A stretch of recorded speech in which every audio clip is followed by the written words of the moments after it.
जय हिंद दोस्तों। मैं रमनदीप आप सभी का पीसेस अभ्यास के इस प्लेटफॉर्म पर स्वागत करता हूं। देखो, मैं इस बात की उम्मीद कर रहा हूं कि आप सभी की जो प्रिपरेशन है वो बहुत शानदार तरीके से आगे बढ़ रही होगी, क्योंकि आपका जो यूपी पीसेस प्रीलिम्स का एग्जाम है वो 6 दिसंबर को शेड्यूल है। इसका मतलब ये है कि अभी से लेकर के एग्जाम तक में आपके पास एग्जैक्टली 6 मंथ का समय यहां पर है। 6 मंथ का समय से मेरा मतलब क्या है, अगर आप ध्यान दोगे तो आपके पास है जून, जुलाई, अगस्त, सितंबर, अक्टूबर और नवंबर। यही 6 महीना आपको मिलने वाला है। इन 6 महीनों में अगर कोई एस्पिरेंट तैयारी करना चाहता है तो पर्याप्त समय है। अगर आप फिर भी सीरियस नहीं हो तो 6 महीने के आपको 2 साल का भी समय दे दिया जाए तो आपके लिए वो कम ही रहेगा। इसका मतलब क्या है कि जितने भी एस्पिरेंट इस बार 6 दिसंबर को एग्जाम दे रहे हो, चाहे आप फ्रेशर हो चाहे आप रिपीटर हो, आपको इन 6 महीनों का यूटिलाइजेशन 100% करना है। एकदम अच्छे से मेहनत करो, जितना पढ़ सकते हो उतना पढ़ो, करंट अफेयर्स रिवाइज करो, बेसिक्स पढ़ो, प्रीलिम्स के प्रीवियस ईयर क्वेश्चंस को सॉल्व करो, मेंस आने वाले 3 महीने में तैयार करो। ये सब स्ट्रेटजी आप लोगों को लेकर के चलनी है। ठीक है, मैं वापस अपने इस टॉपिक पर लौटता हूं। आज की इस क्लास में हम लोग क्या करने वाले हैं, साइंस एंड टेक। देखो एक बात समझना, दरअसल आप में से मैक्सिमम एस्पिरेंट ऐसे होते हैं जो कि नॉन टेक बैकग्राउंड से आते हैं। ठीक है, नॉन टेक बैकग्राउंड से आने का जो एक सबसे इजी या फिर मेरे को सबसे सिंपल जो निगेटिव इंपैक्ट पड़ता है वो पड़ता है कि साइंस एंड टेक का पोर्शन होता है और इसके साथ साथ जो इकोनॉमिक्स का पोर्शन होता है ये आप लोगों को लगातार परेशान करता है। तो साइंस एंड टेक और इकोनॉमिक्स के लिए मैं आप लोगों के साथ लगातार बना रहता हूं। हमने बजट की क्लास अभी किया था, यूनियन बजट किया था, यूपी का बजट किया था, और उसके बाद आज की इस क्लास में हम लोग जो पिछला 6 महीना है, देखो किसी भी एग्जाम को आप देने जाते हो तो आपको 1 साल का करंट अफेयर्स पढ़ना होता है। आज हम लोग आज से लेकर के पिछले 6 महीनों के साइंस एंड टेक के इंपॉर्टेंट करंट अफेयर्स के टॉपिक्स को डिस्कस करने वाले हैं। और मैं गारंटी दे रहा हूं, मैं केवल डिस्कस नहीं करूंगा, मैं केवल पढ़ाऊंगा नहीं, मैं आपको याद कराऊंगा। तो चलिए स्टार्ट करते हैं। जो सबसे पहला टॉपिक है वो हेल्थ सेक्टर से संबंधित है, स्वास्थ्य सेक्टर से संबंधित है। ठीक है, यहां पर हम लोग टोटल 9 टॉपिक पढ़ने वाले हैं। अच्छा एक बात और समझिएगा, आप सभी को क्लास के साथ साथ बुक में तो नोट्स बनाने ही बनाने हैं। जैसे ही क्लास कंप्लीट होगी आपको एक सिंपल A4 शीट पर एकदम वन लाइनर नोट्स बनाने हैं हर टॉपिक को लेकर के। ठीक है, जैसे कि स्टार्ट करें। देखो पहला टॉपिक यहां पर दिया गया दोस्तों, ठीक है, वो कह रहा है कि दुनिया का पहला, यहां समझना, हम पूरे ओवरऑल वर्ल्ड की बात कर रहे हैं, दुनिया का पहला डॉक्टर ऑपरेटेड, डॉक्टर संचालित एआई हेल्थ केयर इकोसिस्टम बनाया गया है। क्या बनाया गया है? दुनिया का पहला doctor operated AI health care ecosystem. अच्छा भाई, बहुत अच्छी बात है। उसका नाम क्या है? तो उसका नाम बहुत इंपॉर्टेंट है, याद करना, वो है आई लाइव कनेक्ट। ठीक है, आई लाइव कनेक्ट। ठीक है, ये विश्व का पहला ऐसा हेल्थ केयर इकोसिस्टम है जो आर्टिफिशियल इंटेलिजेंस, ध्यान दीजिएगा, आर्टिफिशियल इंटेलिजेंस और जो स्पेशलिस्ट है, जो डॉक्टर है, उनकी सीधी निगरानी को जोड़ता है। बात आप समझ रहे हो? ये केवल एआई का सिस्टम नहीं है, ये एआई के साथ साथ डॉक्टर को भी जोड़ रहा है। मतलब एआई जिन डेटा को कलेक्ट कर रही है उन डेटा का विश्लेषण एआई तो कर ही रहा है, उसके साथ साथ जो स्पेशलिस्ट हैं, जो डॉक्टर है, वो भी कर रहे हैं। ये पहली बार ऐसा हो रहा है और ये दुनिया में पहली बार ऐसा हो रहा है, लेकिन हो कहां पर रहा है ये आपको अभी तक बताया नहीं गया है। क्या समझना, इस बात को नोट करो, यहीं पर एक पॉइंट नोट करना कि ये भारत का भी पहला है। मतलब क्या? दुनिया का पहला ऐसा doctor operated AI health care system जो है वो भारत में बनाया गया है, जिसका नाम है आई लाइव कनेक्ट या आई लिव कनेक्ट, जो भी आप इसको कह लो। ठीक है, ये एआई मतलब कृत्रिम बुद्धि और उसके साथ साथ जो स्पेशलिस्ट है, जो विशेषज्ञ हैं, उनको, उनकी सीधी निगरानी को, ठीक है, एक साथ कनेक्ट करने का काम करता है। इतनी बात समझ में आ गई? इसमें होता क्या है? तो इसमें देखो ना, कुछ वेरिएबल बायो सेंसर्स होते हैं। अब आपको कहोगे सर वेरिएबल बायो सेंसर्स क्या होता है? देखो जैसे ये है आई लिव कनेक्ट का जो इक्विपमेंट्स है, जो कि किसी पेशेंट को, किसी मरीज को, किसी व्यक्ति को दिया जाएगा। अब समझो इसमें है क्या क्या। तो इसमें एक आपको दिख रहा है रिस्ट बैंड। ठीक है ना, ये आपकी एक घड़ी है जो आप यहाँ पर पहनोगे और ये घड़ी आपकी हार्ट बीट को यहाँ से लेगा, बाकी जो आपकी बॉडी का टेम्परेचर है, बाकी जो अदर इंफॉर्मेशन है, वो यहाँ से कलेक्ट कर करके भेजेगा। ठीक है, तो एक तो हो गया इसमें रिस्ट बैंड। दूसरा क्या है इसमें है, ये है आपका, इसको हम लोग कहते हैं बायो सेंसर पैच। ठीक है, बायो सेंसर पैच, ये आपको लग भी रहा होगा, ये सीने पर लगाया जाता है। ठीक है, और ये यहाँ से डेटा को कलेक्ट करता है। ठीक है, तो I live signal, I live signal का जो ये एक पूरा इकोसिस्टम है, इस इकोसिस्टम में जो वेरिएबल बायोसेंसर्स हैं उसमें एक रिस्ट बैंड शामिल है और एक बायोसेंसर पैच शामिल है। ठीक है, ये बात आप लोग ध्यान से समझिएगा, इनका ही प्रयोग यहाँ पर किया जाएगा। यहाँ पर दे भी रहा है, ये बायोसेंसर पैच जो भी मैंने आपको दिखाया और रिस्ट बैंड का उपयोग करके पेशेंट के शरीर से, पेशेंट के बॉडी से जो भी इंपॉर्टेंट इंफॉर्मेशन है, ठीक है, जो भी इंपॉर्टेंट डेटा है वो कलेक्ट करेगा और विशेषज्ञों को भेजने का काम करने वाला है। यह सेटअप ध्यान समझना, रियल टाइम में ईसीजी। अब देखो ईसीजी क्या होता है, ये एक बार आप लोग सोचो, थोड़ा सा कमेंट में मुझे बताओ कुछ लोग कि ईसीजी का प्रयोग क्यों किया जाता है। ये मैं अपने मन से नहीं पूछ रहा हूं, ये प्रश्न यूपी पीसीएस ने आपके एग्जाम में पहले भी पूछा हुआ है। तो ईसीजी का प्रयोग क्यों हम लोग करते हैं, इसका फुल फॉर्म क्या होता है, एक बार कमेंट सेक्शन में आप सभी को बताना है। ठीक है, तो ये जो सेटअप है, ये पूरा आई लिव कनेक्ट का जो सेटअप है, ये ईसीजी, ठीक है, हार्ट रेट, हृदय की जो गति है, ऑक्सीजन लेवल जिसको हम लोग SpO2 कहते हैं वो, ठीक है, रक्तचाप मतलब ब्लड प्रेशर और बॉडी टेम्परेचर जैसे महत्वपूर्ण इंडिकेटर्स को ट्रैक करता है। हम जब घड़ी पहनते, वेरिएबल जो बायोसेंसर्स हमारे होते हैं, ठीक है, रिस्ट बैंड हो गया या फिर बायोसेंसर पैच हो गया, तो ये सारी डेटा इकट्ठा करता है, जिसमें ईसीजी शामिल होता है, हार्ट रेट शामिल होता है, SpO2 ऑक्सीजन का लेवल शामिल होता है, ब्लड प्रेशर शामिल होता है, बॉडी का टेम्परेचर शामिल होता है। ऐसे इंपॉर्टेंट इंडिकेटर्स को ट्रैक करता है और विशेषज्ञों को भेजता है। लेकिन ध्यान समझिएगा आप लोग, यहाँ ये केवल ये काम करने के लिए नहीं है। अगर केवल यही काम रहता तो इसमें AI को हम लोग क्यों इंटरलिंक करते। आप ध्यान समझो ना, पहला टॉपिक क्या है कि दुनिया का पहला doctor operated AI health care ecosystem Bharat में बनाया गया, जिसका नाम है आई लिव कनेक्ट। और ये जो पूरा सिस्टम है ये AI बेस्ड क्यों है, ये अब समझने की आवश्यकता है। दरअसल इसमें एक प्रेडिक्टिव AI को शामिल किया गया है। प्रेडिक्टिव AI का मतलब क्या होता है, जो पूर्व आकलन करता है किस चीज का, तो आपको बीमारी होने वाली है या नहीं होने वाली है। अब आपके मन में प्रश्न आएगा, सर ऐसा कैसे किया जा सकता है। तो जो हमारी बॉडी होती है ना, बॉडी बीमारी होने पर एक प्रतिक्रिया देती है, लेकिन वो प्रतिक्रिया बहुत पहले से दिखना स्टार्ट हो जाती है बॉडी के अंदर। ठीक है, तो ये सिस्टम केवल जब कोई बीमारी हो, कोई डिसीज हो, तब उस पर जो रिएक्शन आ रहा है उस पर काम नहीं करता है, बल्कि AI के माध्यम से उन माइक्रो चेंजेस, सूक्ष्म परिवर्तन को पकड़ लेता है जो किसी भी लक्षण दिखने से कई दिन पहले बीमारी का संकेत देते हैं। ठीक है, जैसे मानो किसी को हार्ट में दिक्कत होने वाली है, तो उसकी हार्ट रेट पहले से थोड़ी सी एबनॉर्मल हो जाएगी, थोड़ी सी अलग हो जाएगी। तो ये AI यही काम करता है, इसीलिए इसको प्रेडिक्टिव AI भी कहा जाता है। ठीक है, प्रेडिक्टिव AI भी यहाँ पर जो प्रिडिक्शन करता है उस प्रकार का AI इसको कहा जाता है। ठीक है, अच्छा भाई, इसमें और क्या है, तो इसमें एक मेडिकल कमांड सेंटर है। जो भी डेटा ये इकट्ठा कर रहा है, डेटा भेज कहाँ पर रहा है, मेडिकल कमांड सेंटर पर भेज रहा है, जहां पर जो स्पेशलिस्ट है, जो डॉक्टर है, वो 24/7 तैनात रहेंगे। किसी भी इमरजेंसी कंडीशन में 2 मिनट के भीतर पेशेंट को सहायता दी जाएगी। इतनी बातें समझ में आ रही हैं, अब समझना। देखो मैं फिर से इस टॉपिक को कंक्लूड करने का काम कर रहा हूं अब। ठीक है, आपने पढ़ा दुनिया का पहला doctor operated AI health care ecosystem जो कि भारत में बनाया गया है, इसका नाम है आई लिव कनेक्ट। ये करता क्या है, तो ये बायोसेंसर वेरिएबल्स जो होते हैं, ठीक है, जैसे कि आपका रिस्ट बैंड हो गया, बायोसेंसर पैच हो गया, इसके माध्यम से आपके शरीर की जो बेसिक इंफॉर्मेशन है, बेसिक जो डेटा है, जिसमें ECG, हार्ट रेट, ठीक है, oxygen level, SpO2, heart pressure मतलब ब्लड प्रेशर और बॉडी टेम्परेचर से इंपॉर्टेंट इंडिकेटर्स को ट्रैक करता है। ट्रैक करके वो 2 काम करता है। पहला काम वो ये करता है कि वो प्रेडिक्शन करता है, प्रेडिक्टिव AI का काम करता है कि क्या आपको कोई बीमारी होने वाली है, और अगर होने वाली होगी तो उसके आधार पे वो काम करना स्टार्ट कर देगा। ठीक है, वो जो स्पेशलिस्ट है वो आपको दवा या फिर रिकमेंडेशन जो भी होगा वो देना वहां पर स्टार्ट कर देंगे। ठीक है, तो एक तो हो गया प्रेडिक्टिव AI। दूसरा क्या करता है, वो सारे डेटा को कलेक्ट करके मेडिकल कमांड सेंटर, ध्यान समझिएगा, मेडिकल कमांड सेंटर में भेजता है, जहां पर 24/7 डॉक्टर्स तैनात रहते हैं, जो कि किसी भी इमरजेंसी कंडीशन में 2 मिनट के भीतर आपको यहाँ पर हेल्प प्रोवाइड करने वाले।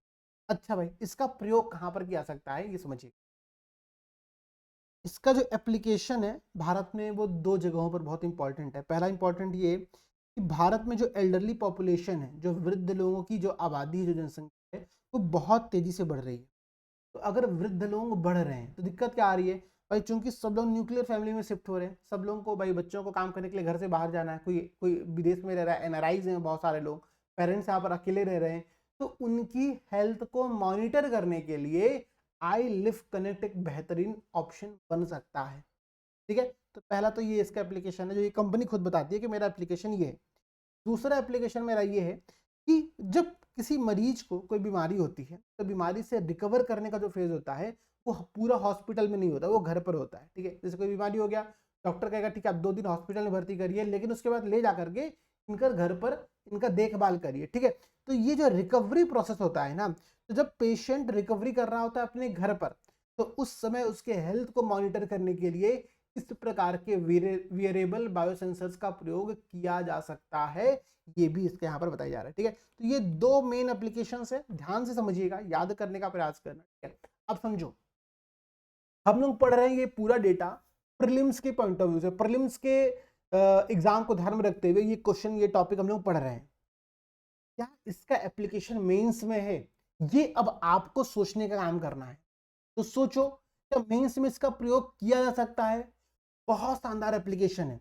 अगर आपसे प्रश्न पूछ दे, ठीक है, ओल्ड एज पॉपुलेशन पर, ठीक है, वृद्धजनों की क्या समस्याएं हैं, सरकार को कौन से उपाय करने चाहिए, क्या उसका समाधान हो सकता है, तो सॉल्यूशन अप्रोच में, समाधान अप्रोच में आप जिक्र कर सकते हो आई लाइव कनेक्ट का। आई लाइव कनेक्ट का आप यहाँ पर एग्जाम्पल कोट कर सकते हो कि हमको इस प्रकार के वियरेबल बायोसेंसर्स का प्रयोग करना चाहिए।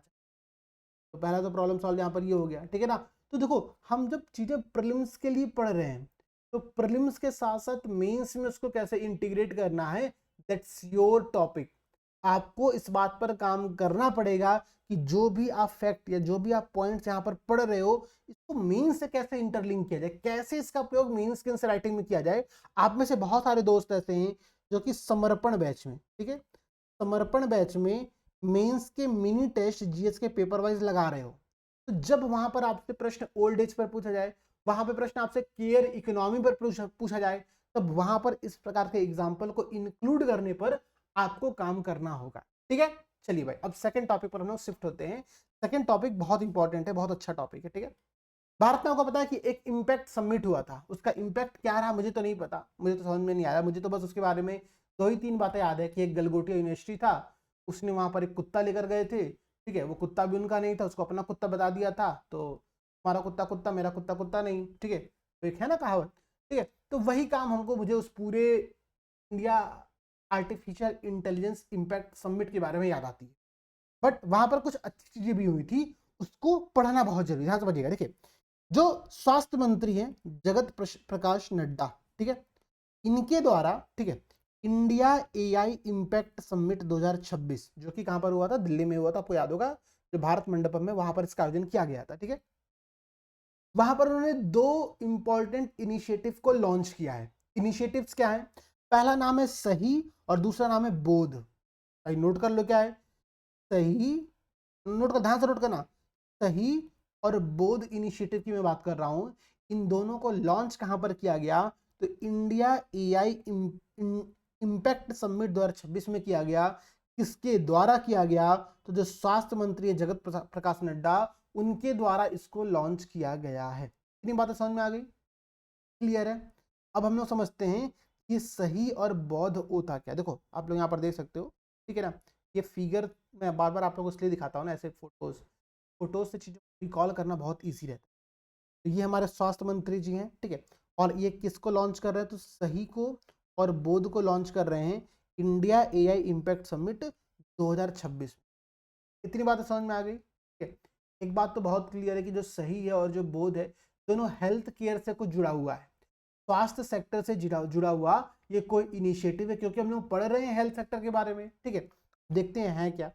जो सही है उसका फुल फॉर्म क्या है, उस पर ध्यान दीजिएगा आप लोग। उसका फुल फॉर्म है यहाँ पर strategy for AI in health care for India. मतलब क्या, एक ऐसी रणनीति कि एआई का प्रयोग भारत के स्वास्थ्य सेक्टर में कैसे किया जाए। तो यह है क्या, ये एक नेशनल गाइडेंस फ्रेमवर्क है। किस चीज का, तो हेल्थ सेक्टर में एआई को कैसे अपनाया जाए, इसके लिए राष्ट्रीय स्तर पर एक गाइडेंस फ्रेमवर्क तैयार किया गया। उस फ्रेमवर्क का नाम है सही। सही फ्रेमवर्क बनाया गया, ध्यान दीजिएगा। सही का मतलब क्या हो गया, strategy for AI in health care for India. ये एक नेशनल गाइडेंस फ्रेमवर्क है। इसका उद्देश्य क्या है, इसका उद्देश्य बहुत सिंपल सा है। जो डेटा मैनेजमेंट है, डेटा गवर्नेंस है, डेटा मैनेजमेंट है, और उसको, और इसके साथ साथ, ठीक है, नैतिक रूप से एथिकली एआई का उपयोग कैसे सुनिश्चित किया जाए, बात पर ध्यान देने के लिए हेल्थ केयर सेक्टर में सही नाम की एक स्ट्रेटजी तैयार की, एक रणनीति तैयार की, एक फ्रेमवर्क तैयार किया गया।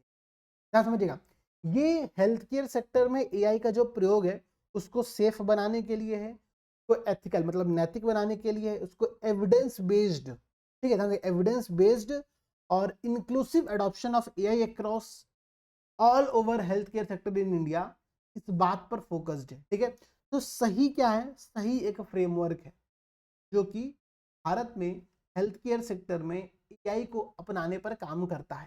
इतनी बातें समझ में आ गई, बहुत सिंपल था, बहुत बेसिक चीज, कुछ कुछ कठिन टॉपिक नहीं है ये। ठीक है, क्या समझिएगा। इसके साथ साथ जो अगला इनिशिएटिव है उसका नाम है बोध। ठीक है, बोध। अभी बोध का फुल फॉर्म क्या, ध्यान दीजिएगा, benchmarking open data platform for health AI. Benchmarking open data platform. Open data क्या होता है कि कुछ ऐसे डेटा होते हैं जो फ्री में अवेलेबल होते हैं लोगों को, और उनका प्रयोग किसी मॉडल को तैयार करने के, मॉडल मतलब कि आप चैट जीपीटी एक मॉडल पढ़ रहे हो तो वहाँ पर GPT-4, GPT-5, ठीक है, ऐसे मॉडल्स होते हैं जिन मॉडल्स के आधार पर चीज़ों को ऑपरेट किया जाता है। ठीक है, तो उनको ऑपरेट करने के लिए ना डेटा की आवश्यकता होती है, बहुत बड़ी डेटा की आवश्यकता होती है। तो ये ऐसे ओपन डेटा प्लेटफॉर्म से लिए जाते हैं। तो ओपन डेटा प्लेटफॉर्म का प्रयोग कैसे करना है उसके लिए एक बोध नाम का एक यहाँ पर एक इनिशिएटिव स्टार्ट किया गया। ध्यान दीजिएगा, ये इनिशिएटिव आईआईटी कानपुर, ठीक है, और इसके साथ साथ जो नेशनल हेल्थ अथॉरिटी है, NHA है, इन दोनों ने मिलकर के किया है। ठीक है, फिर से ध्यान दीजिएगा, बोध इनिशिएटिव की बात मैं कर रहा हूँ। बोध इनिशिएटिव का फुल फॉर्म है benchmarking open data platform for health AI. इसको आईआईटी कानपुर और नेशनल हेल्थ अथॉरिटी के द्वारा मिलकर के तैयार किया गया है, जो एक ऐसा डिजिटल प्लेटफॉर्म है, ठीक है, जो रियल वर्ल्ड से, असली दुनिया से हेल्थ डेटा का उपयोग करके जो एआई मॉडल्स हैं उनकी एक्यूरेसी और उनकी क्वालिटी की जांच करता है। देखो, किसी भी एआई को ट्रेन करने के लिए ना डेटा की आवश्यकता, वो डेटा अगर रियल वर्ल्ड से आएगा तो बहुत बेहतर होता है। तो हेल्थ केयर सेक्टर में ये काम करने के लिए इस बौद्ध नाम के एक प्लेटफॉर्म को तैयार किया गया है, ठीक है, जो कि रियल वर्ल्ड से डेटा को कलेक्ट करके उनका आकलन यहाँ पर करने वाला। ठीक है, अब समझ में आ गया आप लोगों को, इतनी बातें समझ में आ गई। अब इसमें डेटा प्राइवेसी पर ध्यान दिया ही जाएगा, तो कोई समस्या नहीं, कोई चैलेंज नहीं। ठीक है, देखो अब समझो आप लोगों को नोट्स कैसे बनाना है। मैं यहीं पर आप लोगों को ना नोट्स बनाने पर भी एक बहुत बेसिक से आइडिया देता हूँ। ठीक है, सबसे पहला पॉइंट नोट करिए आप लोग, पॉइंट नंबर 1। ठीक है, हमने क्या पढ़ा, हमने पढ़ा कि दुनिया का, ऐसे ही नोट्स बनाना, ध्यान, दुनिया का, ठीक है, फर्स्ट, ठीक है, डॉक्टर संचालित है ना, तो अब मैं बाइलिंगुअल लिख रहा हूँ, मैं अपने हिसाब से दोनों लिख रहा हूँ। ठीक है, doctor operated AI health care, ठीक है, सिस्टम। मैंने एक लाइन में इतनी पॉइंट लिखा। इसका नाम क्या है, ठीक है, इसका नाम क्या है, इसका नाम है आई इफ कनेक्ट। ध्यान देना, ये कहाँ पर बनाया गया है, ये भारत में, ठीक है, दुनिया का पहला है, भारत में बनाया गया है। इस प्रकार का एक लाइन में हमको उस टॉपिक के अंदर में इंपॉर्टेंट इंफॉर्मेशन ऐड कर। अब आप अगर लिखने बैठोगे ना तो लिखने के लिए इसमें एक पेज है।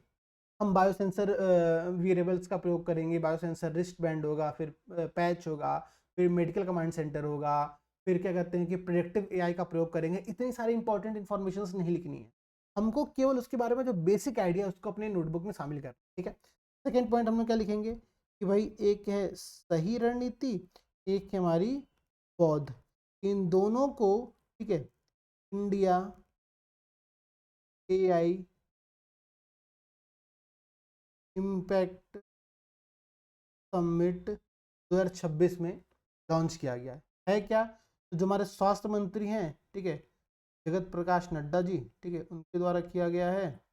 का नाम नोट कर लेना, नाम इसलिए नोट करना जरूरी है, आपसे ऑप्शन में विकल्प देगा आपको कि प्रधानमंत्री मोदी जी के द्वारा एआई इंडिया इम्पैक्ट समिट में सही और बौद्ध इनिशिएटिव्स को लॉन्च किया गया। आप गलत करके आओगे, आप सोचोगे यार मोदी जी ही तो सारा काम करते हैं, ठीक है, चाहे मेलोडी बांटना हो, चाहे कोई और काम करना हो, ठीक है, मोदी जी ही कर रहे हैं, तो आप टिक करके आ जाओगे, वो गलती होगी, ठीक है।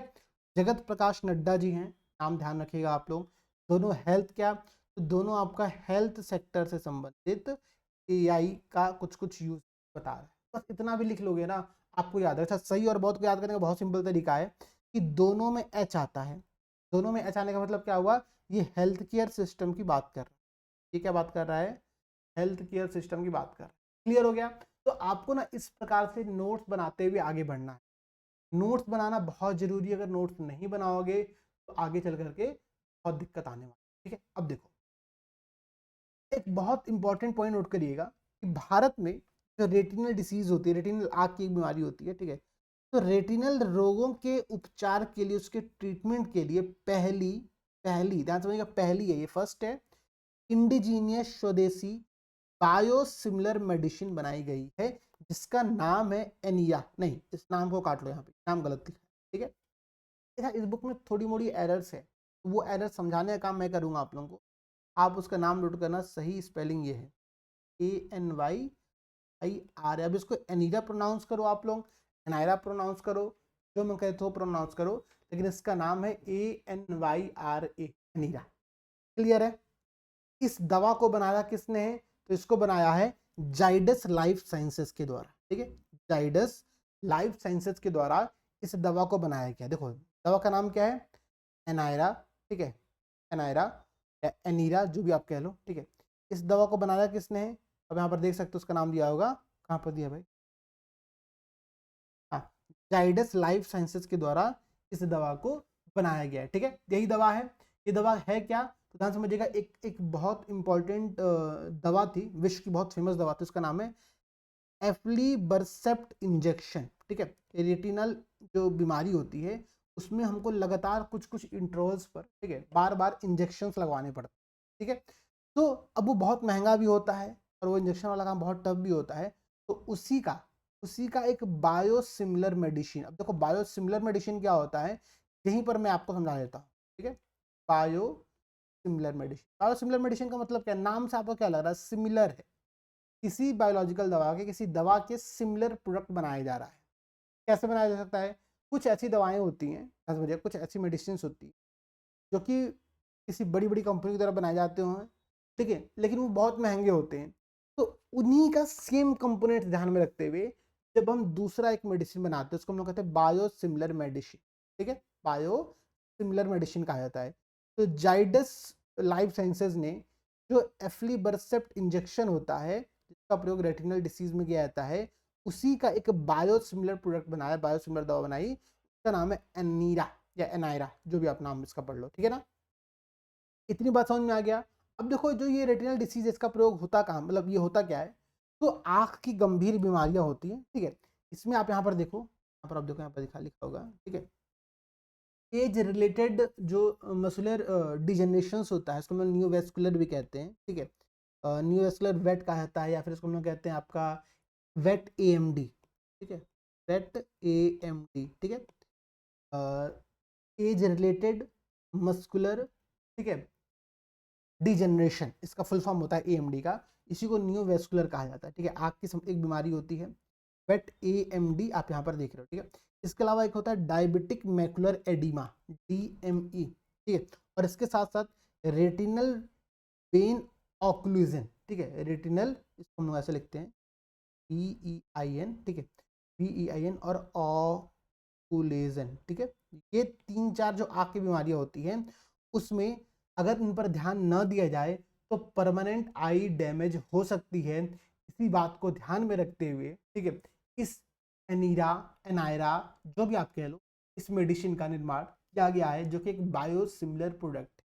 अब देखो, चूंकि ये बायोसिमिलर प्रोडक्ट है, भारत की पहली स्वदेशी ऐसी दवा है, तो ये विदेशी दवाओं की तुलना में अधिक किफ़ायती होगी, कॉस्ट इफेक्टिव होगी, सस्ती होगी। अब सस्ती होने से फ़ायदा क्या है, चूँकि इस बीमारी में बार-बार इंजेक्शंस लगवाने पड़ते हैं, तो आपको लगातार इंजेक्शन का खर्चा देना पड़ता है। तो अगर वो सस्ता होगा तो इलाज की कॉन्टिन्यूटी बनी रहेगी और परमानेंट जो आई डैमेज है, जो कि प्रिवेंटिव डिसीज है, इसको रोका सकता है। भाई एज रिलेटेड जो मस्कुलर डिजेनरेशन से वेट एएमडी है, जिसको हम न्यूरोवैस्कुलर कह रहे हैं, डायबिटिक मैकुलर एडिमा है, डीएमई है, ठीक है, रेटिनल वेन ऑक्लूजन है, ये जो बीमारियां हैं उनके इलाज का प्रयोग हम लोग अच्छे से कर सकते हैं। ठीक है, जिस दवा को ये रिप्लेस कर उसका नाम क्या है, एफ्लीबरसेप्ट। यहाँ पर आप देखो मैंने आपको दिखाया ना कि एफ्लीबरसेप्ट जो इंजेक्शन थी उसी का बायोसिमिलर प्रोडक्ट यहाँ पर डिजाइन किया गया। ठीक है, एफ्लीबरसेप्ट इंजेक्शन का बायोसिमिलर प्रोडक्ट डिजाइन किया गया। बायोसिमिलर क्या होता है, तो किसी एक दवा का सिमिलर प्रोडक्ट डिजाइन करना बायोसिमिलर प्रोडक्ट कहलाता है। बहुत सिंपल भाषा में यही समझिएगा आप। ठीक है, अब देखो यहीं पर एक पॉइंट और नोट करो। ठीक है, अच्छा नोट मत करो, कमेंट सेक्शन में आप लोग बताना। मैंने आप लोगों को बजट पढ़ाया हुआ है, यूनियन बजट।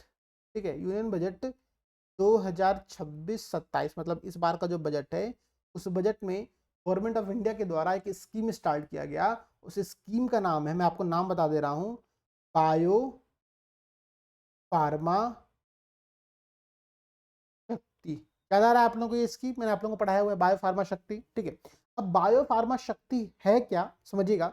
इस शक्ति का अगर मैं फुल फॉर्म आपको बताऊं तो इसका फुल फॉर्म है strategy for health care advancement through knowledge tech and innovation, SHAKTI। ठीक है, strategy for health care advancement through knowledge tech and innovation, bio pharma Shakti में शक्ति का फुल फॉर्म ही आता है।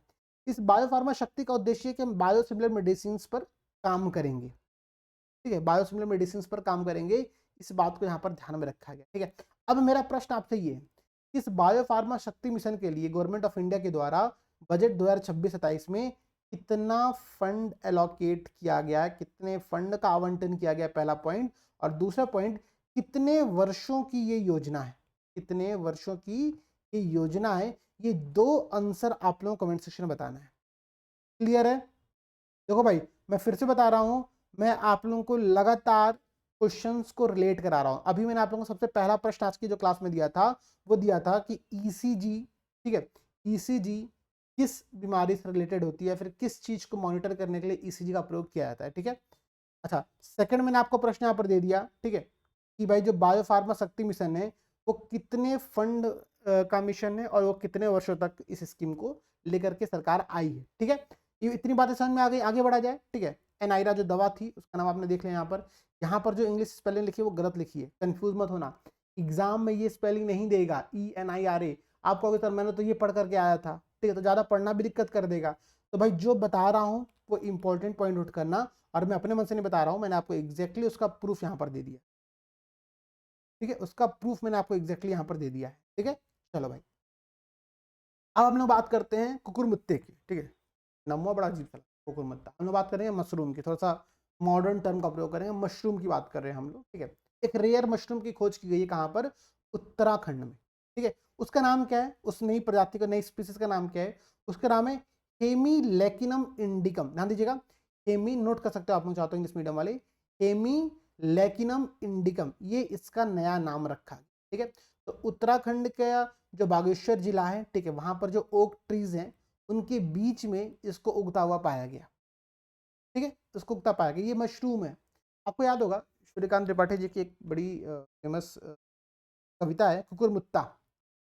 कुकुरमुत्ता में वो जो कैपिटलिस्ट हैं और जो शोषित वर्ग है उनके बीच का कंपैरिजन गुलाब और मशरूम के माध्यम से कर रहे होते हैं, कुकुरमुत्ता के माध्यम से कर रहे होते हैं। उसमें बड़ी अच्छी लाइन है कि बे सुन बे गुलाब, भूल मत जो पाई खुशबू तूने रंगो आब, खून चूसा तूने खाद का। मतलब बड़ा शानदार वो पोएम है, कभी आप लोगों को समय मिलेगा तो उस कुकुरमुत्ता पोएम को पढ़िएगा। टॉपिक पर वापस आता है। टॉपिक बहुत सिंपल सा था, टॉपिक ये था कि प्रश्न आपसे ऐसे पूछेगा एग्जाम में। ठीक है, प्रश्न क्या पूछेगा, ध्यान समझिए। प्रश्न पूछेगा, हाल ही में चर्चा में रहा हेमीलेकिनम इंडिकम क्या है। अब समझ में आया, प्रश्न ऐसे पूछा जाएगा एग्जाम में कि हाल ही में चर्चा में रहा हेमीलेकिनम इंडिकम क्या है। तो उत्तराखंड के बागेश्वर डिस्ट्रिक्ट में ओक ट्रीज के बीच में इसको उगता हुआ पाया गया है। ठीक है, ध्यान से इस बात को आप लोग समझना, ये मशरूम की एक नई प्रजाति है। ठीक है, इसका जो खोज है वो खोज कौन किया था, कौन तो यहाँ नॉर्डिक जर्नल ऑफ बॉटनी में प्रकाशित किया गया है। इंपॉर्टेंट नहीं है, छोड़ दो, भूल जाओ। इंपॉर्टेंट जो चीज़ नहीं है उसको नहीं याद करेंगे, ठीक है। बस इतना याद करना कि उत्तराखंड के बागेश्वर डिस्ट्रिक्ट में, ठीक है, ओक ट्रीज के बीच में ये पाया जाता है। इसका नाम है हीमी लैकिनम इंडिकम, मशरूम की रेयर वेराइटी है, ठीक है। हम लोग बड़े चाव से खाते हैं ना मशरूम, उसी मशरूम की बात कर रहा है। उसको सूर्यकांत त्रिपाठी जी कहते हैं कुकुरमुत्ता, ठीक है। तो बड़ा अच्छा वो पोयम है, आप लोग पढ़िए कभी। अब देखो यहाँ पर एक बात और समझना आप लोग, ठीक है। ये तो हो गया आप लोगों का ना, हीमी लैकिनम इंडिकम, ठीक है, बस इतना ही पढ़ना भी है। जो मशरूम होता है ना, मशरूम आपका दरअसल वो फंगी होता है, कवक की श्रेणी में आता है। बात को आप लोग चाहो तो नोट कर सकते हैं, कवक की, फंगी या कवक की श्रेणी की बात नोट कर ली, ठीक है। देखो अब इसके बाद समझना, भारत के द्वारा पहला, ठीक है, पहला फॉरेन ग्रीन एनर्जी लोन, ठीक है, यहाँ पर दिया गया है। भारत का पहला फॉरेन ग्रीन एनर्जी लोन यहाँ पर दिया है, किसके द्वारा? तो इरिडा की एक आर्म है, इरिडे का एक ब्रांड, मतलब ब्रांच है इरिडे का नाम आपने सुना होगा, ठीक है ना। नवीकरणीय ऊर्जा विकास एजेंसी लिमिटेड ये होती है, ठीक है, एनर्जी डेवलपमेंट अथॉरिटी होती है। इसकी एक ब्रांच, इसका नाम है IGGEFIL। आपको सर ये क्या होता है, तो फुल फॉर्म समझ लो, IREDA global green energy finance limited. IREDA की एक ब्रांच के द्वारा, उसके एक आर्म के द्वारा जाम्बिया में, अब जाम्बिया कहाँ पर है, मैप में तुरंत आप लोग खोलो और जाम्बिया को प्लॉट करो। साउथ अफ्रीका में पड़ता है, साउथ अफ्रीका में पड़ता है। ये एक अगर मैं शो दूंगा तो ये एक लैंड लॉक्ड कंट्री, जहाँ तक मैं मैप को रिकॉल कर पा रहा हूँ, ये एक लैंड लॉक्ड कंट्री, ठीक है। तो इरिडा की एक ब्रांच जिसका नाम है IREDA global green energy finance limited, इसके द्वारा जाम्बिया में 100 मेगावाट सोलर एनर्जी प्लांट लगाने के लिए 22.5 मिलियन अमेरिकी डॉलर, ठीक है, अपने पहले विदेशी हरित ऊर्जा मतलब फॉरेन ग्रीन एनर्जी लोन के तौर पर, बात समझ रहे हो। जाम्बिया में, जाम्बिया के एक डिस्ट्रिक्ट है सेरेंजे, वहां पर एक सोलर एनर्जी प्लांट लगाया जा रहा है 100 मेगावाट का। उसके लिए इरिडा की एक ब्रांच ने, इरिडा की एक आर्म, उसकी एक शाखा ने, ठीक है, इसका नाम है IREDA global green energy finance limited, ने जाम्बिया में कुछ लोन दिया है, और ये पहला फॉरेन ग्रीन एनर्जी लोन की श्रेणी में शामिल हुआ है, ठीक है। इतनी बार समझ में आ गई, याद रहेगा, बोलेगा तो नहीं, इसके अलावा कुछ टॉपिक है नहीं यहाँ पर। अगला चीज समझो, 2 बूंद जिंदगी की बात करते हैं हम लोग, पोलियो वैक्सीन की बात करते हैं, ठीक है। देखो आपको पता है कि पोलियो भारत में एक बहुत बड़ी समस्या है, और इसीलिए गवर्नमेंट ऑफ इंडिया के द्वारा पोलियो को लेकर के बहुत बड़ा वैक्सीनेशन ड्राइव स्टार्ट किया गया। मतलब बच्चन साहब खुद आते हैं, कहते हैं 2 बूंद जिंदगी की को लेना पड़ेगा, ठीक है, इंपॉर्टेंट है। और आज उसका परिणाम है कि भारत में मतलब पोलियो की संख्या एकदम गायब हो चुकी है, ठीक है। तो अब उसी पोलियो के लिए एक नई वैक्सीन बनाई गई, उसका नाम है NOPV2 vaccine, well oral polio vaccine type 2, ठीक है, new oral polio vaccine type 2 NOPV2 को WHO के द्वारा प्री क्वालिफाई किया गया है। इसको बना कौन रहा है? इसको बना रहा है हैदराबाद की एक कंपनी है, ठीक है, इसका नाम है बायोलॉजिकल ई लिमिटेड, ठीक है, बायोलॉजिकल ई लिमिटेड के द्वारा इसको बनाया जा रहा है। और ये जो अभी हमारी वैक्सीन है, ठीक है, उसमें क्या होता है ना कि सर्कुलेटिंग वैक्सीन से पोलियो वायरस टाइप 2 के विस्तार से, जो विस्तार हो रहा है उसके निपटने के लिए दुनिया भर में जो कैपेसिटी उसको मजबूत करेगा ये, ठीक है। इसका नाम है NOPV2। अब देखो प्रश्न एग्जाम में पूछेगा सिंपल ऐसे, प्रश्न क्या पूछेगा कि हाल ही में चर्चा में रहा NOPV2 किस बीमारी से संबंधित एक नई दवा है, जिसको अभी हाल ही में WHO के द्वारा प्री क्वालिफाई घोषित किया गया है। तो ये किसकी दवा है? ये पोलियो वैक्सीन की एक दवा है, ठीक है। और ये जो पोलियो वायरस की जो कुछ बीमारियां रह जा रही थी उनसे निपटने के लिए, ठीक है, उनसे निपटने के लिए इसको हैदराबाद की कंपनी बायोलॉजिकल ई लिमिटेड के द्वारा बनाया गया है। इतनी बातें समझ में आ गई, कोई समस्या नहीं है, छोटा सा टॉपिक था, बहुत इंपॉर्टेंट टॉपिक था, हमने इसको यहाँ पर देख लिया। अब देखो अगला टॉपिक समझना, अगला टॉपिक इंपॉर्टेंट भी है और मैं कहूँ तो समझना भी बहुत जरूरी है। हमको आपको बहुत इंपॉर्टेंट है कि हम इस बात को ध्यान दें, क्योंकि मोस्ट इग्नोरेंट चीज ये है, और इसका परिणाम ये है कि भारत में लगभग हर वर्ष 40,000 से 50,000 महिलाएं या फिर मैं कहूँ तो लड़कियां, ठीक है, इस बीमारी से मरती हैं। हम लोग कहते हैं सर्वाइकल कैंसर। आपके मन में प्रश्न है सर कैंसर तो एक बहुत बड़ी बीमारी है, इसके लिए क्या ही कर सकते हैं? कैंसर बीमारी कितनी भी, सर्वाइकल कैंसर कितना भी बड़ा हो, बट ये मोस्ट कॉमन है पूरे भारत में, समझिएगा महिलाओं में, लड़कियों में मोस्ट कॉमन बीमारी है ये, ठीक है। बट फिर भी ये प्रिवेंटिव बीमारी है, इसको रोका जा सकता है, प्रिवेंटेबल बीमारी होती है, ये बात ध्यान देने की आवश्यकता है, ठीक है। तो सर्वाइकल कैंसर के लिए, ठीक है, इसकी रोकथाम के लिए प्रधानमंत्री नरेंद्र मोदी जी के द्वारा, नाम ध्यान रखना यहाँ पर बहुत इंपॉर्टेंट है, प्रधानमंत्री नरेंद्र मोदी जी के द्वारा, कहां से, तो आप इस बात को भी नोट कर सकते हो, राजस्थान के अजमेर में, या राजस्थान के अजमेर में, ये दिया नहीं आपके करंट अफेयर, बट आपने अगर न्यूज देखा होगा उस समय तो आपने देखा होगा कि अजमेर में गए हुए थे प्रधानमंत्री जी, वहां पर उन्होंने क्या किया, तो जो गर्भाशय ग्रीवा का कैंसर होता है, ठीक है, गर्भाशय ग्रीवा का जो कैंसर होता है, सर्वाइकल कैंसर को कहा जाता है, ठीक है, उसकी रोकथाम के लिए 14 वर्ष की आयु की लड़कियों के लिए एक व्यापक, ठीक है, human papilloma virus vaccination drive का यहाँ पर शुभारंभ किया गया है। एचपीवी वायरस कहा जाता है इसको, ह्यूमन पैपिलोमा वायरस टीकाकरण अभियान का यहाँ पर शुभारंभ किया गया। अब समझिएगा, देखिए महिलाओं में होने वाला ये सबसे आम कैंसर होता है, ठीक है। इसका जो सॉल्यूशन है, ध्यान समझिएगा, ये सॉल्यूशन ये है कि हम इसके लिए पहले से एचपीवी टीकाकरण करें, करना चाहिए, बट हमारे यहाँ पर अवेयरनेस नहीं है। मतलब महिलाओं को, लड़कियों को 25 वर्ष की एज के बाद, एक समान एज में आपको बता रहा हूँ, 25 वर्ष की एज के बाद रेगुलर इंटरवल पर, ठीक है, समय समय पर इस बात की जांच कराते रहनी चाहिए। बट वही बात है, अवेयरनेस नहीं है। अभी आप घर पे जाके किसी बोलोगे कि चलो जांच करानी है कैंसर की, लोगों का वैसे हार्ट बीट बढ़ जाएगा, लोग अरे नहीं नहीं हमको नहीं कराना, हम डर गए हैं, ठीक है। तो समस्या समझिएगा, भारत में जागरूकता की कमी है, इसीलिए सर्वाइकल कैंसर को ध्यान में रखते हुए प्रधानमंत्री जी के द्वारा एचपीवी वैक्सीनेशन ड्राइव का शुभारंभ किया गया, जो कि 14 वर्ष की, अब देखो एक बात और समझिएगा, यहाँ पर 14 वर्ष क्यों इंपॉर्टेंट है। दरअसल ये जो वैक्सीनेशन होता है ना, ये मोस्ट इफेक्टिव तब होता है जब एडमिनिस्ट्रेशन किया जाए, एडमिनिस्ट्रेट किया, जब उस बच्ची का जो एज है, ठीक है, वो सेक्सुअल एक्टिविटी से पहले का एज हो, ठीक है।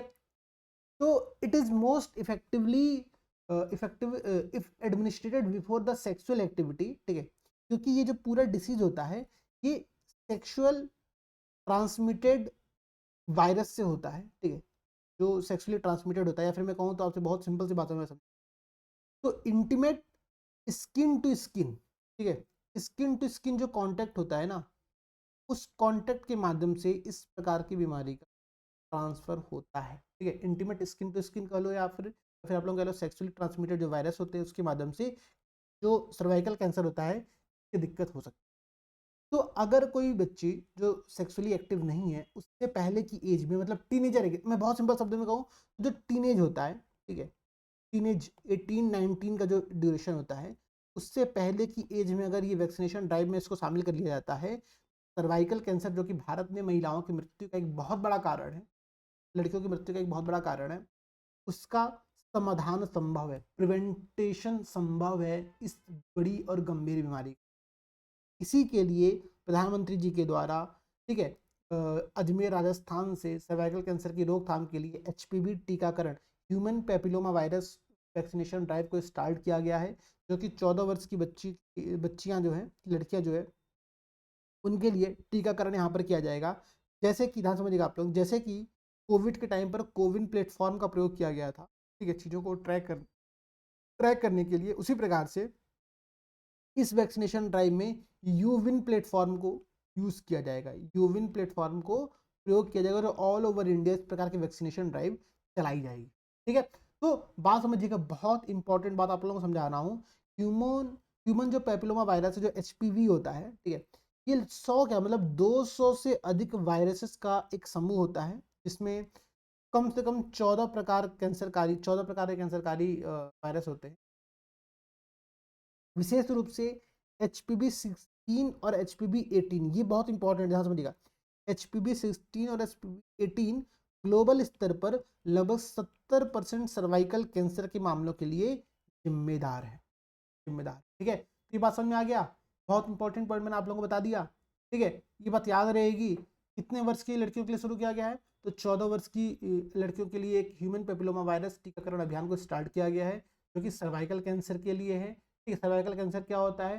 तो ये सेक्सुअली ट्रांसमिटेड वायरस, या फिर मैं कहूँ तो intimate skin to skin contact में आने के बाद होता है, जब प्रिकॉशंस नहीं भरती आती हैं तो। ठीक है, और इसमें हम ह्यूमन प्लेटफॉर्म का प्रयोग करने वाले हैं। ठीक है, ह्यूमन पेपिलोमा वायरस जो होता है उसमें HPV 18 जो होता है मोस्ट घातक होता है, मोस्ट खतरनाक होता है, ठीक है, जो कि लगभग 70% सर्वाइकल कैंसर के लिए रिस्पॉन्सिबल है, जिम्मेदार है। ठीक है, अब यहीं पर दूसरा टॉपिक समझिए। ठीक है, एम्स दिल्ली में, ठीक है, जो जो लकवा सोना कहते हैं, वो मतलब सीवियर स्ट्रोक जो होता है, ठीक है, तो गंभीर स्ट्रोक या लकवा के इलाज के लिए, ठीक है, एम्स दिल्ली में, ध्यान रखिएगा, एम्स दिल्ली में, ठीक है, एक एडवांस्ड ब्रेन स्टेंट पर, ठीक है, देश का पहला डेडिकेटेड क्लिनिकल ट्रायल सफलतापूर्वक पूरा किया गया। एम्स दिल्ली में सीवियर स्ट्रोक के लिए, गंभीर स्ट्रोक या लकवा के लिए एडवांस्ड ब्रेन स्टेंट पर देश का पहला डेडिकेटेड क्लिनिकल ट्रायल यहाँ पर स्टार्ट किया गया।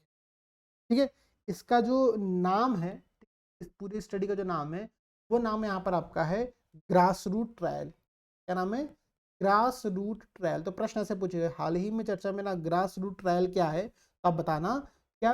तो ब्रेन स्टेंट का, ठीक है, भारत का पहला dedicated clinical trial AIIMS Delhi में हुआ था, उसका नाम है ग्रास रूट। इस अध्ययन में ठीक है, जिस स्टेंट का प्रयोग किया गया, जो एडवांस्ड, यहाँ पर आप पढ़ रहे हो ना क्या, कि एडवांस्ड ब्रेन स्टेंट है। तो ये जो, अब देखो इसमें होता क्या ना, ब्रेन में कहीं किसी नस में थक्का उक्का जम जाता है, ब्लड क्लॉटिंग हो जाती है, तो उसी क्लॉटिंग को खोलने के लिए स्टेंट का प्रयोग किया जाता है। तो जो एडवांस्ड ब्रेन स्टेंट है, उसका नाम यहाँ पर आप लोगों के लिए इंपॉर्टेंट है, उसका नाम है यहाँ पर सुपरनोवा स्टेंट।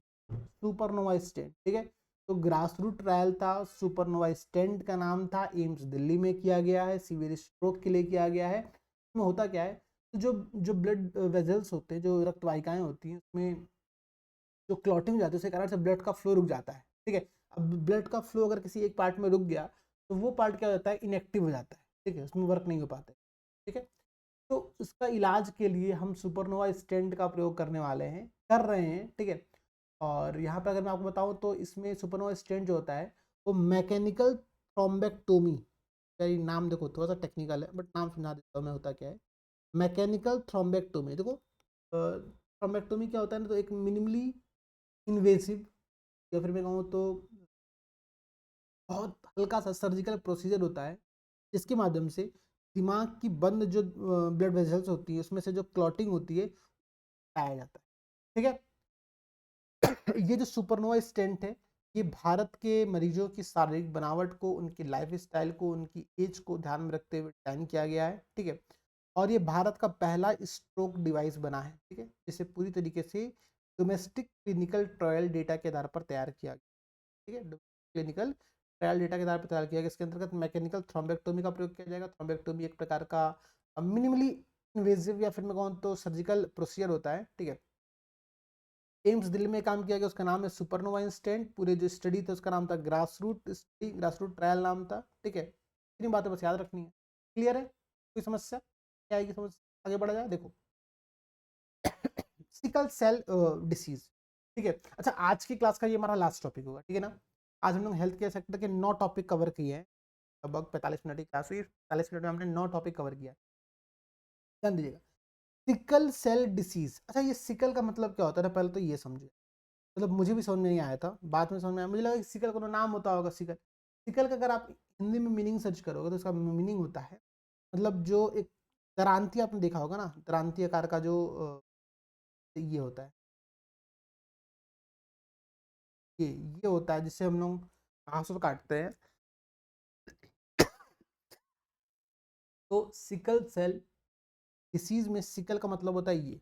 ठीक है, इतनी बात समझ में आ गया। सेल मतलब होता है कोशिका।